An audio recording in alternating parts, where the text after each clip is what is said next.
1 जून को पंजाब सरकार बनाम देवेंद्र सिंह केस में सीजेआई चंद्रचूड़ की अध्यक्षता वाली 7 न्यायाधीशों की संवैधानिक पीठ ने बहुमत के फैसले में कहा कि राज्य अनुसूचित जातियों और जनजातियों में उपवर्गीकरण कर सकते हैं। साथ ही सुप्रीम कोर्ट ने पिछड़े वर्ग की तरह SC/ST में भी क्रीमी लेयर बनाने को कहा है। सुप्रीम कोर्ट के फैसले के बाद अलग अलग राजनीतिक दलों की टिप्पणियां सामने आ रही हैं। आंध्र प्रदेश के मुख्यमंत्री चंद्रबाबू नायडू ने सुप्रीम कोर्ट के फैसले का स्वागत किया है, तो वहीं दूसरी तरफ केंद्रीय मंत्री चिराग पासवान की पार्टी इस फैसले के खिलाफ रिव्यू पिटीशन दायर करेगी। दोनों पार्टियां केंद्र में बीजेपी की सहयोगी हैं। बीजेपी के लिए इस मसले ने दुविधा पैदा कर दी है। वहीं बीएसपी सुप्रीमो मायावती ने भी इस फैसले का विरोध किया है। उन्होंने कहा है कि वो इस फैसले से सहमत नहीं है। मायावती ने तर्क दिया कि SC और ST समुदायों ने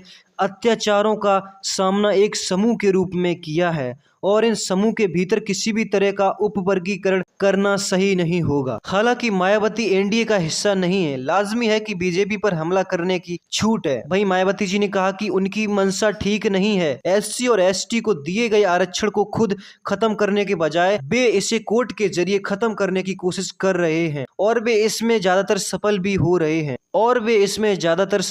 रहे हैं। मायावती ने सरकार से सुप्रीम कोर्ट का फैसला पलटने की भी मांग की है। उन्होंने कहा है, अगर आपकी मंशा साफ है तो जो भी फैसला आया है आप लोग संसद में संविधान में संशोधन करें या उसे संविधान की 9वीं अनुसूची में लाएं। मायावती की तरह ही चिराग पासवान ने भी सुप्रीम कोर्ट के फैसले का विरोध किया है। उन्होंने कहा कि आरक्षण का आधार ही छुआछूत से था, इसीलिए क्रीमी लेयर का कॉन्सेप्ट पूरी तरह से निराधार है। रिपोर्ट्स के मुताबिक चिराग ने कहा कि उनकी पार्टी जल्द ही सुप्रीम कोर्ट के फैसले के खिलाफ रिव्यू पिटीशन दायर करेगी। मोदी सरकार में केंद्रीय मंत्री चिराग ने कहा, हम सुप्रीम कोर्ट की टिप्पणी से असहमत हैं। स्पष्ट है कि अनुसूचित जाति के वर्गीकरण का आधार छुआछूत है, न कि शैक्षणिक या आर्थिक स्थिति, इसलिए क्रीमी लेयर का प्रावधान नहीं हो सकता। आरक्षण के भीतर आरक्षण उचित नहीं है।